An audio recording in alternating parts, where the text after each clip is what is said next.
Welcome. Welcome, everyone. It's Angelo Robles. And those that are live, it begins the week on a Monday night at 8 o'clock. And I look forward to tonight. It's been a busy last couple of days for me doing these lives, so many topics to cover. And in a couple of days, I'll be traveling where I hope in greater Los Angeles and beyond to do maybe some on the spots, 5 or 10 minutes. But we'll see if that happens. I said that in Miami and Palm Beach and never did it. So here in home studio, lots on my mind. I teased this one out last night, effectively around the sovereign adaptation, AI era investing when moats collapse. So I think you will enjoy this. And without further ado, on my solo tonight, I promise some great interviews coming up this month, but I've been on a run here in my solos. I have a lot to say on this one. I think you're going to find it very valuable and engaging. And without further ado, the sovereign adaptation, AI era investing, when moats collapse, what sticks, what goes, what adapts, and what's new? So let me be direct. The world has shifted from incrementalism to exponentialism. Not to get too fancy on the words, you get the idea. And most portfolios are still built for the former. That's the problem. Now, time constants are always compressing. A 10-year runway can collapse, easily into 3 much sooner. A static moat isn't an asset anymore. Actually, that is the definition of a target. If your investment thesis relies on things staying the same, you aren't investing, you're hoping. So tonight, and I'm going to name names tonight, they'll be exciting. 4 things. First, the framework has been compressed. We'll get into that. What still works, and kind of what's a word that I use, kind of quietly broken. Second, the new principles. The ones nobody was writing about 3 years ago. Third, as I hinted at, the names, public equities, I may do 1 or 2 exceptions to that, I think matter for the AI build out organized around the real bottlenecks, which are around power, optics, efficient compute. Oh, that's a big one. And enabling the infrastructure. Fourth, we'll go over what one of the sharpest hedge fund minds in the game, looking at the 13F, we get a partial picture of what he's doing now in real dollars. That'll be fun. And wait till you see the one that I single out. Then we wrap up where this takes the conversation, I guess you could say, deeper. Now, I know I did a variation of this 3 or 4 months ago. Things change, and some of my picks have even changed. So we're going to take a new try as 3 or 4 months in today's world. It feels like a year and a half, 2 years, how things used to be. So the framework compressed. That's the point. For years, I've been evaluating companies through kind of 9 lenses: moat durability, cash cow traits, runway and tailwind, supply demand dynamics, growth quality, capital allocation, founder CEO excellence, relative value, and risk. The framework built fortunes in the pre-AI world. So now we stress test it. So what still sticks? I think the iron law of cash is oxygen. If a company can't turn kind of a prompt in today's world into $1, it's really a hobby and not a business. Capital allocation mastery still separates winners from losers and now decides whether AI CapEx compounds or evaporates.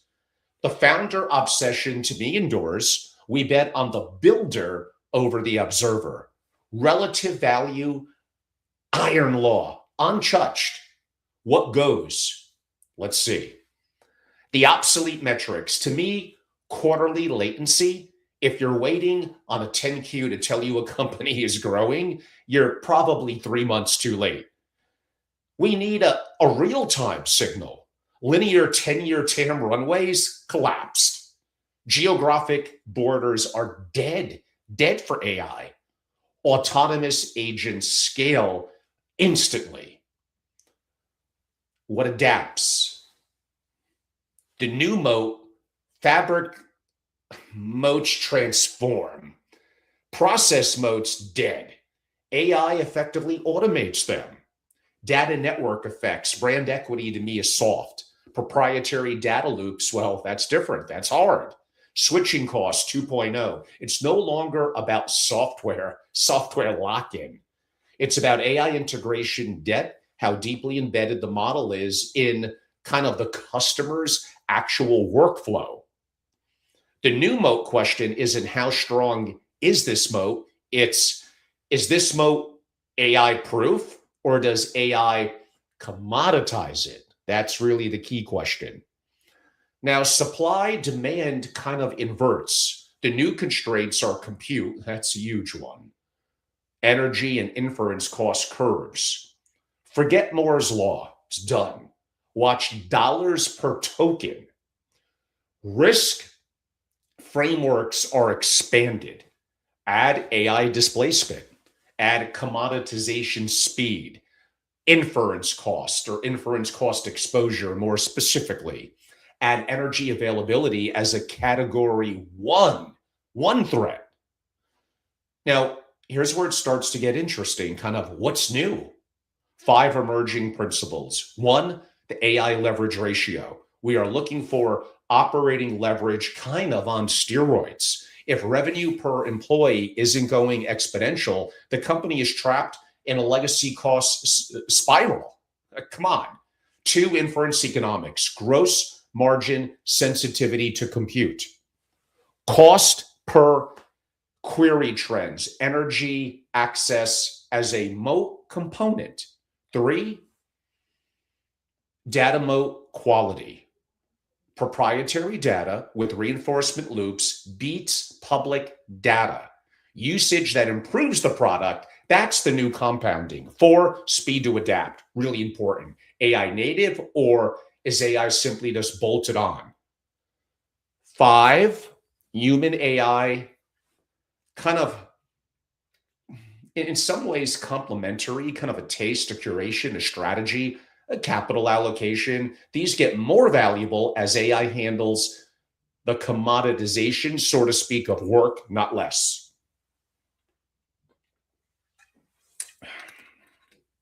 The core insight. Here's kind of the shift basically in one sentence. We are moving from durable competitive advantages to compounding adaptive advantages. Winners accumulate data, compute, and network effects faster than competitors kind of can AI copy them. Losers have static moats. AI just learns and replicates. So the new question, the one that I now ask, so to speak, of every position, and we're going to primarily be public equities here. Does this business get stronger or weaker as AI gets 10 times better next year? Simple. Does this business get stronger or weaker as AI gets 10 times better next year? No, it's not hypothetical. That's the world, unless something changes. That is the world that we're in. Now, not to get too far off course here, but I think this is an important comment to make, which even gets back to Wall Street. Kind of my part 2 is what I call the Musk discount. So I admit it's a quick aside. It frames everything that follows, so it's important. Wall Street trusts Buffett. We all love Buffett. Come on, he's like America's great grandfather because Buffett operates inside the existing system. It's incremental, familiar, and 50 years of amazing over most of that time of capital allocation. Musk is different. Elon isn't an observer. Oh, he's a builder.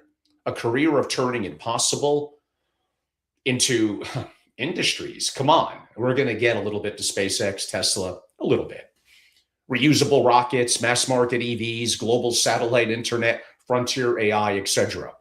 But when Musk, I noticed this, when Musk talks about what's next, humanoid robots at scale, post-scarcity energy, you know, data centers in space, optional work, what I mentioned on space industrialization, investors treat it what feels to be almost like science fiction, not as an investment guidance. The market seems to always trust, and oh, did they get NVIDIA wrong? Really going back, what now, 3 to 4 years? The market trusts observers of the present more than builders of the future. The market practically almost needs, and did they get Tesla wrong, especially looking back over 10 years? The market needs Musk to be wrong, because if Optimus happens even late, and his timelines could be a little labor-intensive industries, they get repriced overnight. If AI-driven deflation takes hold, service sectors lose pricing power. If energy becomes abundant, utilities and commodities are mispriced. If space industrializes, earthbound assumptions, they collapse. Wrong on timing is the psychological cover. It lets people, I think, nod politely and ignore effectively the implications. Markets dismiss Musk not because he's usually wrong, but because he's often right too soon. For investors, I believe, would you agree, that direction does matter, especially a bit more longer term, more than timing. Now, hold that thought as I go into part 3. Context kind of before the names. I promise that's coming. Some of them. Before I list anything context, this depends, of course, every investor has different goals, capital base, liquidity needs, risk tolerance, timeline. A year or two ago, the answer for most was actually, even most family offices, broadly pretty simple. What are the goals? Have a strong and detailed investment policy statement and asset allocation properly structured for you with risk mitigation and parameters, and sit on quality and be patient. That approach may no longer in today's world be tactical enough because moats are collapsing in real time. Look at mid-tier SaaS companies. Look how fast AI is eating that workflow software. Patience without nimbleness now, to me, has become a vulnerability. Real estate, less of my edge, hyper-local, hands-on, shaped by demographics, definitely rates, interest rates, can absolutely work. And with tax advantages and leverage, maybe work incredibly. It's just not where I spend a lot of my analytical time. And larger family offices, they have other levers. They have more cash, LP access to elite funds, interest in uncorrelated assets, including sports teams, direct deals. If you have the internal team, especially, those are real. Tonight, we're going to focus on some public equities where the asymmetry is most easily accessible. One honest disclaimer before names. For most investors, it's boring, but let's be honest. Let's just be very honest. The triple Q will likely outperform most active managers over time. You'll get increased volatility, but you'll be liquid and with less fees, and that matters. It's just the math, or has been in the past, no guarantee moving forward. So why even bother picking individual names? Because in this specific moment, I believe a focused AI-centric basket for a part of their portfolio can outperform if you're early to the right infrastructure. And for me, effectively, that is the bet, if I may call it that. At the end of the day, the stock market, I guess, is what, another form of gambling, I guess you could say. Many people say that. You cannot get out of the rat race. You cannot go to another level. You cannot beat effectively inflation if you don't own assets that go up in value. I know what it's like to be dirt poor. I know what it's like to even put $10 or $25 a week together. You have to figure it out. If you're very early stage, as a young person, as someone who's struggling, you find a way to enhance that your skills you invest in and focus on have utility and have economic value. And you begin, even if it's modest, you get the mindset and you get the power of compounding to invest in resources like public equities, like real estate, and other assets that could go up in value, historically have done it over time. By the way, I mentioned the Triple Q was not around in 1975, but if you could backtest for kind of a NASDAQ 100, the Buss family purchased the Lakers in 79. I did this back last summer. They sold it just last year. You would have made like 2.5 times your money in the public stock market in a Triple Q. And even the S&P was about the same. Do you get the glamour of the Lakers? No. Do you get certain net operating losses on how you structure the entities? No. I get it. I would rather own the Lakers too. But I'm just saying, you could do incredibly well. You need to be active in owning assets. It's just, come on, it's obviously imperative. So, and again, for most investors, even many billionaires that I know, they keep their public exposure to ETFs and strategic limited funds. And for many, it may be the right call. Do you think that most hedge fund managers are outperforming over blocks of 10 years? Some of the public, some of the ETFs and things that I'm talking about, they don't. You may have less volatility. You may hit someone who's truly gifted at the right time. I hear you. And I get it. A lot of you feel you don't even have access to that, so it's not even an opportunity. A different subject for effectively a different time. So almost everything tonight that I'm focusing on, and there's wonderful companies like Casey's General Stores and Costco that I love, but I want to focus on AI infrastructure. The hyperscalers will spend roughly $650 billion on CapEx in 2026 alone. That's bigger than the Apollo program adjusted for inflation. The picks and shovels layer is where the money is going. Kind of four bottlenecks: power, optics, efficient compute, and enabling infrastructure. And then a few special situations. So bottleneck number one, power. For sure.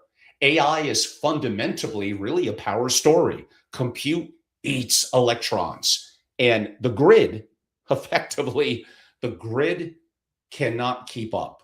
Going back to what I said earlier, why even invest in individual securities?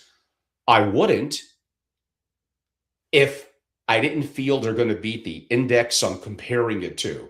And the reality is, for most investors, being strategic and tactical in indexes through likely ETFs, it's boring as hell. It's probably going to be the best answer on public equities for the vast majority of people. I'm only going to be tactical from my perspective and my experiences, and I'm wrong my fair share. Choosing individual selections, maybe as a core satellite strategy, when I feel I'm effectively getting an edge, and I think the market's slow to catch up, and I'm going to beat, quote unquote, the index. In terms of my private community of family offices, we do some private gatherings, digital and in person, where we go around the room. What's your favorite idea, your favorite thesis? Why do you have it relative to investing? What's the biggest mistake? What are you getting in? What are you getting out of? And one of the things we do in some of my cohorts are some incredible investors, allocators, and family offices, and being part of a private community where we could openly share our thesis, our challenges, where we're going wrong, what has not worked. And it's a pretty good list. But also what has worked and what was our thesis behind it? How did we size it? How did we mitigate our risk? What did we do? That's part of being part of a special community where you get that. So in terms of, I did mention, I know everyone. Yes, I'm getting to some names. And again, invest at your own risk. These are mostly going to be public companies. And when you invest, you could lose money. You could lose all your money. So in that bottleneck number one, power, I like Vistra Corp. That's VST. one of the largest competitive power producers in the country, massive nuclear and gas fleet, aggressive on data center PPAs, including the Meta nuclear deal, positioned for ERCOT tightening. I like Constellation Energy, CEG, largest US carbon-free generator. 3 Mile Island restart for Microsoft. Long-term hyperscaler deals with Microsoft and Meta, actually. These aren't utilities anymore. They're really fuel cells of the AI revolution. I'm interested in Talon Energy, TLN, owns Susquehanna, co-located nuclear direct, what they're doing with Amazon, the cleanest pure play on the nuclear to data center thesis, at least I think. Cheniere Energy, a big brand, LNG, largest long LNG exporter. The honest answer to how do we scale AI fast? Probably gas turbines. Cheniere is a significant company, I think very well run and upstream of it all. Ormat Technologies, interesting. ORA, US geothermal, 24/7 baseload, zero carbon, no fuel volatility, direct PPAs with hyperscalers, including one up to 150 megawatts to Google through NV Energy, vertically integrated. Oh, one that I love, and that means it's going to go down. And a big brand that many of you are going to be familiar with, GE Vernova, GEV, gas turbines, grid equipment, grid software. Ooh, that picks and shovels is good. Already capacity constrained on gas turbines well into 2028. The order book is the AI thesis made physical. I like Caterpillar, CAT, diesel, gensets, backup power, earth moving, directly linked to 2 gigawatt alliance for dedicated data center power. Kind of a surprising to a degree, but you got to think about it a little deeper in the infrastructure and the build out. Vertiv, VRT, cooling, power management, AI chips run hot. Liquid cooling is no longer optional. It's mission critical for infrastructure, and Vertiv kind of sells the answer. And one, I know they're hyper trendy, and the burgeoning, amazing hedge fund manager that I mentioned that I'll get to a little bit soon on his 13F. This is probably maybe among the most significant holdings. I love them too. Bloom Energy, BE, solid oxidized fuel cells on site behind the meter generation that deploys in months, not years, when the grid interconnected queue is 5 years long. Hyperscalers build their own microgrids, and Bloom, for now, who knows, is what they buy. So the proof, record annual revenue around probably $2 billion. I know we're spending a lot on this one. Roughly 30% gross margins, backup log for 2.5 times, an Oracle agreement for up to 2.8 gigawatts, a separate up to $5 billion AI partnership with Brookfield, the iconic company, a $2.65 billion agreement with American Electric Power on a 20-year offtake. Fuel cell, flexible, solid state, near instant load following, 90% plus efficiency in combined heat and power, already powering more than 400 megawatts of data centers worldwide. Risk, capital intensive, long sales cycle, fuel source debate, execution is backlog converts. So you probably, again, you have to size accordingly. You don't want to have all your eggs in one basket. And definitely, I don't think more than 5% in any one company. Bottleneck 2. This is an interesting one. And this is a deeper dive into data centers beyond the surface of maybe how many of you look at broadly AI and picks and shovels. Photonics, the speed of light play. Inside hyperscale AI clusters, is copper kind of dying? And light is winning. This is the photonics layer, the engineering of light itself to move data inside the AI cluster. Optical interconnects are the nervous system. Fiber optic glue is kind of where the money flows. And this is where some of our incredible investors, as part of our community at SFO Continuity, some great ideas. Lumitum, LITE, the flagship, optical and laser components for hyperscale and telecom, up triple digits in the past year on AI, effectively optical demand. Uh, Now, we're going to get to the hedge fund manager a little bit later, so we'll come back to that. A boring company coming up, but oh, they're doing interesting things and work perfectly into this, and that's Corning. Who would have thought? Company, what, 130 years old? The glass company, GLW, specialty glass and fiber, just signed a multi-year meta deal worth up to $6 billion for AI data center fiber, multi-core fiber, co-package optics. I know, boring, but durable and very indispensable.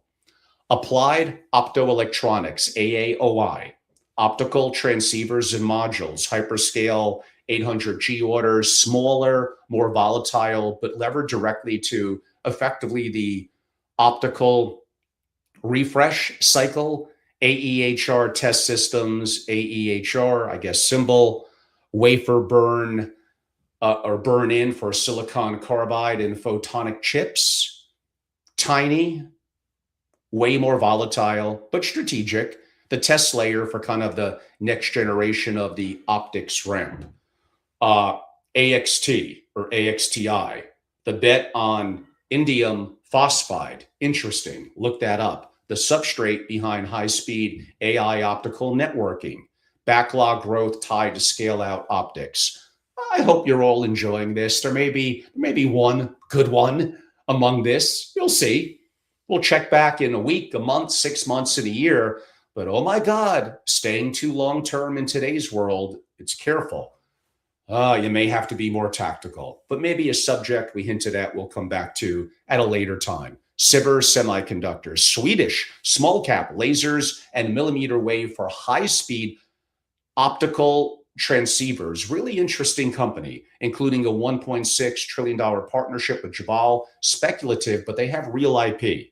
So bottleneck number 3, oh, a huge one, efficient compute. Every watt that doesn't get wasted is a watt you don't have to generate.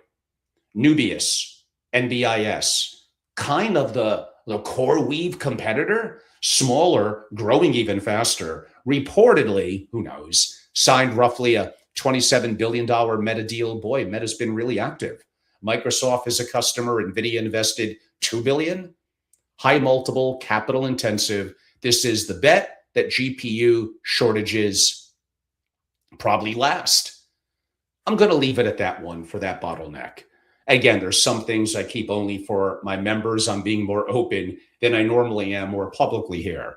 Bottleneck 4, enabling infrastructure. Sterling Infrastructure, really like them.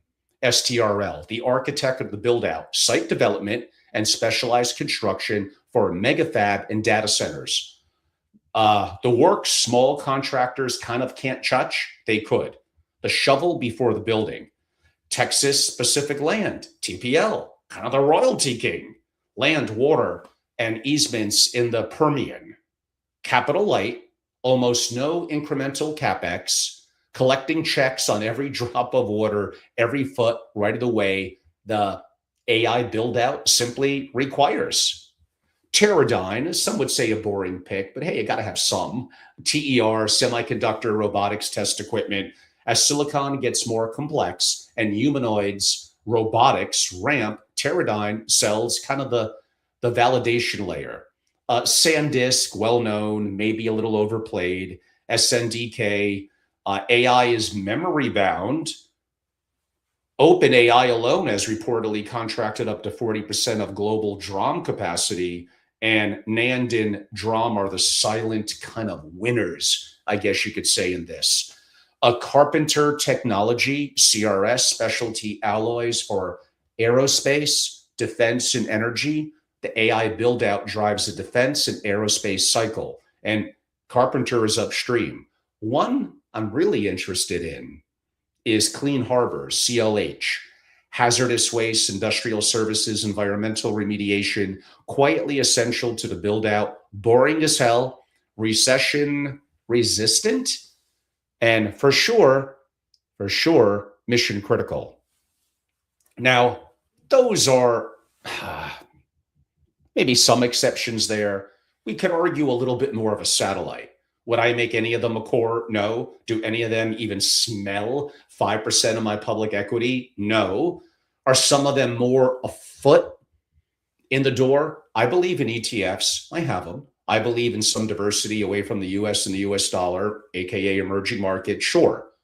But I enjoy and talking with investors and sharing ideas. And for a modest part of my public portfolio, you could argue maybe it takes overly an amount of time. Am I really getting more value long term? Am I getting in and out at the wrong time? All debatable. In the end, do your own diligence when you invest, especially in more aggressive companies like this. You can absolutely lose money. And like I said, all your money. Do I believe with some of this, I could get some VC-like returns in public markets? Sure, but it does need to prove itself. But I like the mental stimulation, the work and the research, the collaboration with peers, and putting a very, very modest amount in some public companies that are easy to allocate to. And it gives me an opportunity to track them and see if I want to up some or part of my group, some specific holdings. Now, I got some classic holdings too, kind of, you know, why I would own these. Sure, I do love Tesla. We've been over this, really no longer, and hasn't been for a while, a car company. By their own framing, really AI, robotics, energy, Optimus, FSD, energy storage, Dojo. Even if Halfland, the auto framing kind of becomes irrelevant. I love Jensen Huang at NVIDIA, a keystone for me. Maybe that changes in a year or two. Again, the days of hold it and forget about it. I wish they were still here. They're just not. The world has changed. So still, NVIDIA is the tax collector of the AI build out. The question isn't whether, it's kind of almost at what multiple. And a little off topic, but related, I like Eli Lilly, their GLP-1 leadership and deep pipeline. AI is accelerating drug discovery. Lilly is positioned for both, to me, demand and supply, quote unquote, sides. So the inner cohort, even more speculative than what I mentioned before. And these I would for sure probably keep under 1%. Is that diluting what I do? Maybe it does. I find Kraken Robotics interesting. Canadian ticker, PNG, US over the counter, KRKNF. Underwater robotics, subsea sonar, and critically subsea batteries, key supplier to Anduril for unmanned underwater vehicles, roughly $28 million in new orders just announced across multiple countries. The next conflict, including underwater, we could say runs through platforms like this. I got to keep the crypto bros a little happy here and there. How about BitSensor? Token Tau, decentralized AI compute and model marketplace. Pumped hard recently, token, not equity, size like venture, not core. I find D-Wave Quantum to be intriguing. Public market quantum play, real, but timeline, boy, very uncertain. Long dated optionality, definitely not core.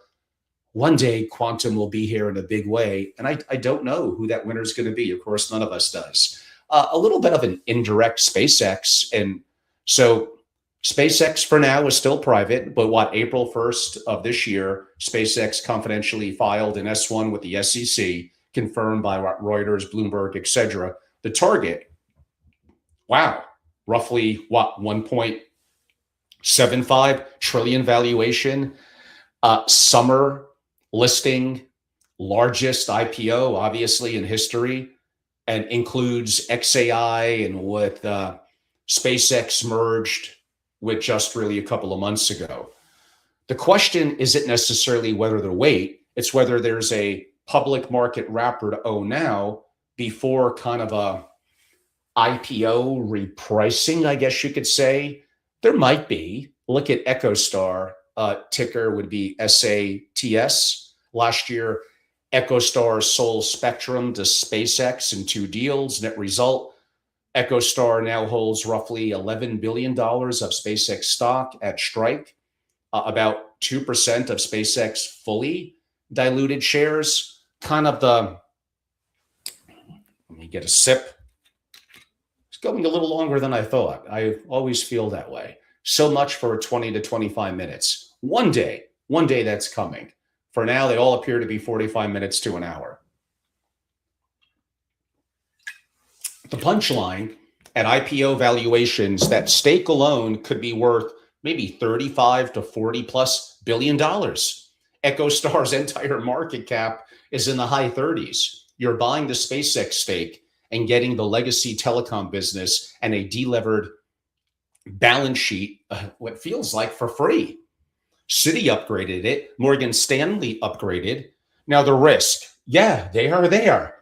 The FCC, the DOJ approval's not final until probably mid this year. The stock has already run 500+% in 12 months. High conviction, high valuation, regulatory binary. But if you want public exposure to SpaceX IPO, that's what, maybe 2 or 3 months away. EchoStar appears to be probably among the cleanest expressions on that tape. Now, for higher level qualified purchasers, family offices, your broker, your bank could get you and find you, if you're a big enough allocator, opportunity. And maybe even for accredited investors, a Hive, a Forge, and Equity Zen probably still have occasional SpaceX paper through SPVs. That window is closing fast. Do your own diligence. Things could go wrong. And really any investment could go to nothing, go completely down. I mean, it definitely is tied into an Elon risk. What happens if something happens there? So I promised I would come back to kind of what I call reading the book and choosing one hedge fund manager. Maybe I'll do something like this every month, and be informally for years based in Greenwich, something that's a little up my alley. So I don't do this often, actually never done it before, but going through 13Fs, which is limited, but tells us something. I'm intrigued by situational awareness. I read Leopold's now legendary Leopold Aschenbrenner, his legendary paper, probably a good 2 years ago, always stuck with me. What is this guy, like 26, 27 years old? Former OpenAI researcher, author of the before mentioned Situational Awareness, The Decade Ahead, which argued AGI could arrive faster than markets price in. He get fired by OpenAI for sharing a little bit of what they deem to be some of their secrets and some maybe fears around AGI. And then, well, converted that into a fund that has multiple billions of dollars now, backed by Patrick and John Collison, Nat Friedman, Daniel Gross. The fund has scaled from originally a few $100 million to easily now, maybe it's $6-7 billion, all inside of 18 months. His thesis lines up almost exactly with mine, or probably vice versa. I'm certainly learning from him. The most valuable assets in the AI era are not the algorithms. They are the electrons, the compute, the memory, the optics, the land, and the fuel. And his book, if I could call it that, at least through a 13F, is now a public expression, so to speak, of that view. So per the most recent 13F, top holdings included my before mentioned Bloom Energy, Lumiton, CoreWeave, Core Scientific, and IREN, with a meaningful Intel options position layered on. In the last quarter alone, again, we're looking at things backwards here. Now, this is where it gets interesting. He aggressively scaled CoreWeave call options, roughly 9.4 million shares of calls added, a 600 plus increase in the position size. He added 8.6 million shares of Core Scientific, 5.3 of Applied Digital, took SanDisk from small to roughly 250 million shares, and 800 plus percentage increase. Very impressive. Added meaningfully to Riot platforms. I know many of you have never heard of that one. IREN, BitDeer, EQT, Solaris. I have kind of the printout here. Coherent and Tower Semiconductor. In a textbook move, he sold his now famous to many of you that are following these kind of things closely, his Intel common stock down from 25 million plus shares to 1 share.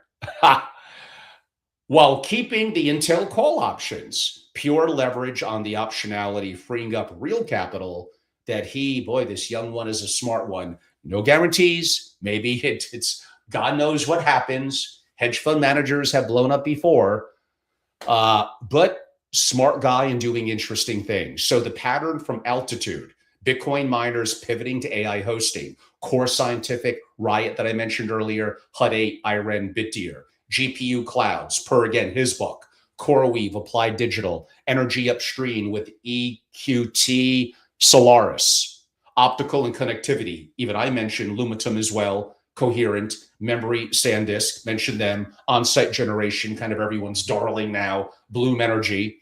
I believe that's his single largest holding. So he's not betting on the model layer. He is betting on the physical layer, which is exactly, I believe, might be wrong, what the new framework should tell you to do. Now, you have to read and understand the limitations of these 13 Fs with discipline. There's multiple caveats. I want to let's get a little sober about this. First, 13 Fs show long US equity positions only, not shorts. No full derivative detail, no non-US holdings, no cash, no leverage. So there's a fair amount that we actually don't know.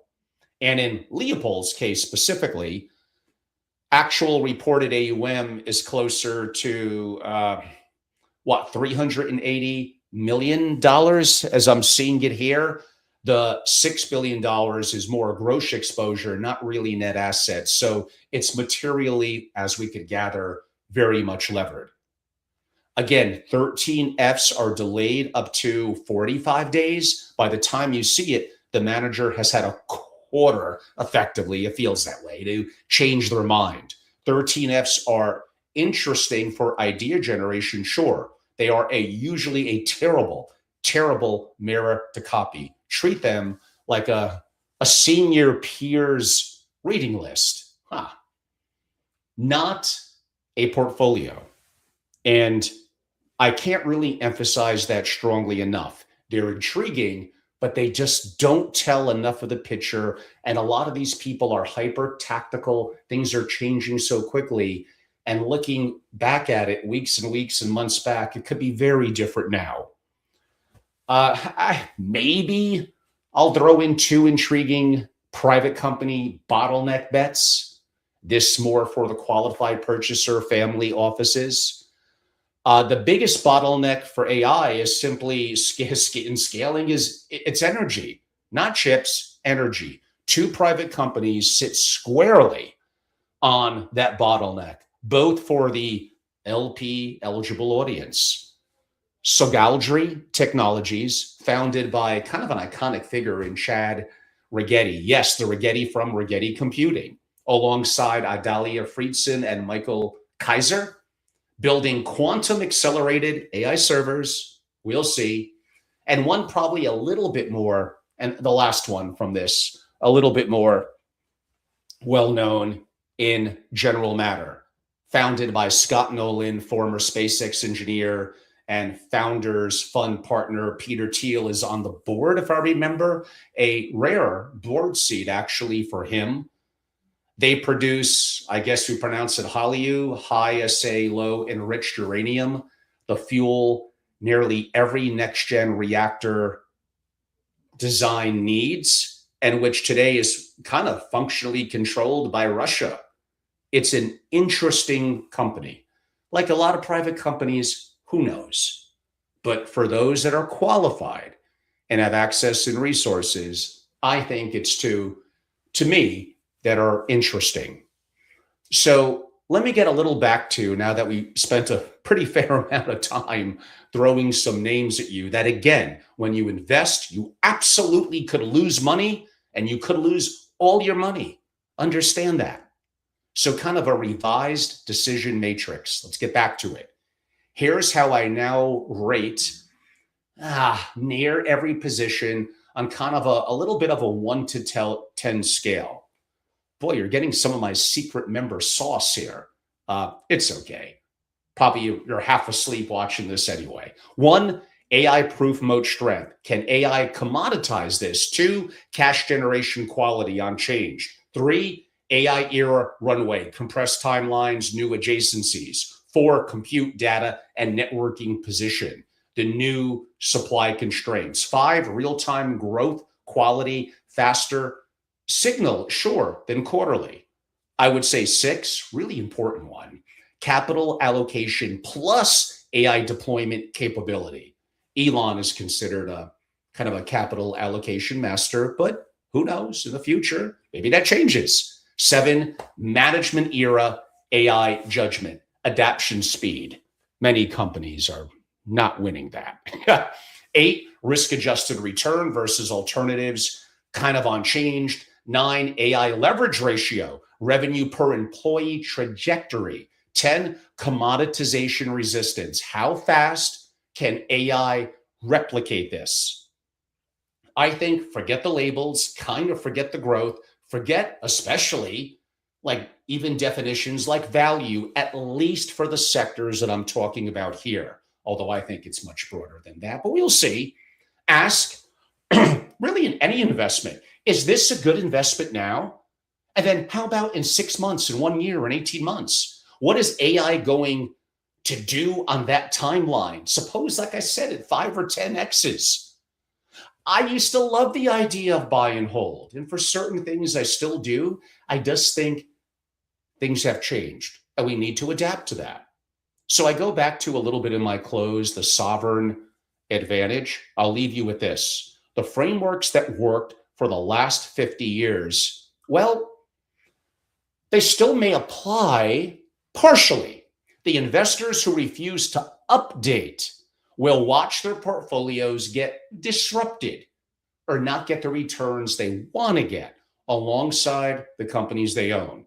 The investors, I don't think I'm going on new ground here, who adapt, who think about adaptive advantages instead of static moats, about electrons and optics and inference cost as much as cash flow. If I could learn this, you could learn it. Will compound for the next decade. Direction, I believe, and I know others will disagree, you might be right. Direction matters more than timing. Adaptation matters more than perfection. And being in the right rooms matters, well, I could say more than either, which brings me to the ask. At my private intelligence and strategy community, built primarily for family offices at SFO continuity, we aren't just looking at tickers. We're looking at really the first principles of wealth survival in this era among peers, founders, allocators, and some of the sharpest investors in the world, all better than me, who I learned from. We share what we own, what we passed on, what we got wrong. That's a great one. And what we're kind of stalking next. The second order edge, the compounding of relationships and conversations across cycles, is the most undervalued asset in modern investing. This era, I just don't think, I wish it did. I don't think it's going to reward the patient observer. It rewards the tactical builder. If that sounds like your kind of room, let's talk. Become a part of what I've built. As I begin to close and share a little bit of the upcoming week and next week, and maybe field a question or two, this is my disclaimer, which I've noted throughout. This is simply for informational and educational purposes only. It's not investment advice. It's not a recommendation. It's definitely not a solicitation. I may hold these positions that I noted in name, and maybe tomorrow, poof, I change that. And bringing up situational awareness and 13Fs only show certain U.S. equity positions, as I noted, and exclude so much shorts, derivatives, non-U.S. holdings, and effectively leverage. Past performance doesn't predict future results. Consult your own advisors. You have your own liquidity needs, risk tolerance, and timelines. When you invest, you can absolutely lose money. You could lose all your money. Do diligence and make your own decisions. So, in taking it a little bit to the home stretch, this was a little different. I haven't done something like this probably since December. And conceptually, some of my decisions and frameworks have adapted in a couple of months. And I actually haven't been moving in and out of some of these satellite positions as much as I thought I would. Right or wrong, I don't know. And again, I have more questions than answers. At the end of the day, I'm a white belt. I want to be learning all the time. I do not have all the answers. I am not a Leopold, who I mentioned, or some of the other most incredible investors in the world. I love to read about them. I love to learn about them. And I've interviewed, mainly back in my family office association days, 5 years ago, 10 years ago, 12 years ago, so many of them, from Ray Dalio to Tudor Jones to Peter Thiel, have kind of come through my doors. And it's an honor to get to hear them speak and to learn from them. As I've grown in my experience, I realize they have imperfections as well. And certain things that they discuss beyond investing, I even have differences and disagreements with. Lord knows I'm not afraid of a little bit of combat and a little bit of debating. I actually find it invigorating in one of the ways that I learn. And again, I am wrong my fair share. I am wrong a lot. I probably would be better off just saying, I got some money in cash, gold, Bitcoin, my properties, and ETFs that are along the market, and call it a day. And maybe I make slightly more than that now. Is it worth the complexity to my life? Well, I wouldn't be doing it, I guess, if it is, but that could be changing pretty soon. I discussed this a little bit in my video yesterday with a lot of aging, and I guess I'm that. Principles and people that might have had a pinch of success. I want simplicity in my life, not complexity. And is it worth it for me to have arguably additional volatility and maybe get 100 or 200 basis points more? It may not be worth that to me. But for some of you, and even for me up to now, it is. I like the mental stimulation. I like being in the game. It's exciting to me. I love what I do within the family office community and really everything around it. Structuring family offices, architecting, dealing with the principals, the spouses, the children, the rising gen, all the issues I discussed yesterday. And obviously, I greatly enjoy geopolitical, macro investing, and a little thing called AI that many of you by now are familiar with my conversations around that. It's quite a time to be in this community. I greatly appreciate all of you on the live, or those of you that watch this in video or recording. Again, we're doing this on a Monday. What is it? April 27th. And again, I may wake up tomorrow and make some adaptations to what I'm talking about. Definitely a week, a month, or 2 or 3 months from now, conditions change. I just don't know. But I do understand when I invest, I could absolutely lose money. And I have in the past. Like, I'm very much an imperfect investor, hopefully learning a little bit, getting too confident when times are good, and then learning lessons when times are a little bit more challenging. Thank you for some of your comments. Very good questions asked. Yeah, I mean, my focus is probably being more aggressive in my portfolio than many of you should be. My concern is if you're not investing at all, like, how are you going to keep pace with the real inflation, with the money printing? How are you going to get ahead? If you're younger, I would absolutely focus on having a skill. Skills have utility, being an entrepreneur, understanding AI. Yeah, that is foundational and most important. Paying off significant debt that is not in an asset like maybe real estate that's at least going up in value, but getting started somewhere, getting some skin in the game of things historically, like stocks, probably through an ETF, that in the past have gone up in value greater than some of the benchmarks and frameworks that I noted that we look at, like inflation and money printing. I know it's hard. Nothing to be embarrassed about. You eat an elephant one bite at a time. You have to start somewhere. If it's just $5 or $10 a month, do it, start it. I know I'm a family office guy, and maybe these are things like, why do family offices care about that? But I care about you as the audience. I want you to do well. And it doesn't matter who you are. I wish you the best in this journey. Again, I come at it with a white belt. I have more questions than I have answers. Some other comments.